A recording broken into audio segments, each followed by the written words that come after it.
প্রধানমন্ত্রী মোদীর ইথিওপিয়া সফর শুধুই কি সম্মান গ্রহণ, নাকি এর পেছনে রয়েছে বড় কোনো বিশ্ব রাজনৈতিক ছক? প্রথমবার ইথিওপিয়া সফরে গিয়েছেন প্রধানমন্ত্রী নরেন্দ্র মোদী।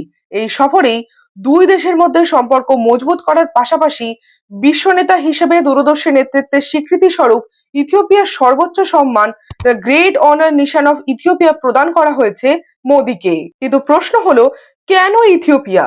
এর পেছনে রয়েছে আফ্রিকায় চীনের বাড়তে থাকা প্রভাব মোকাবিলার কৌশল। আফ্রিকা খনিজ সম্পদে ভরপুর। লিথিয়াম, ইউরেনিয়াম, বিরল খনিজ হীরে, এমনকি তেল ও গ্যাসের বিশাল ভান্ডার রয়েছে এখানে। এই লিথিয়াম ও বিরল খনিজই আজ ব্যাটারি, স্যাটেলাইট, ক্ষেপণাস্ত্র এবং মহাকাশ গবেষণার মেরুদণ্ড। চীনের আধুনিক শিল্প বিভিন্ন খনিজের উপর নির্ভরশীল।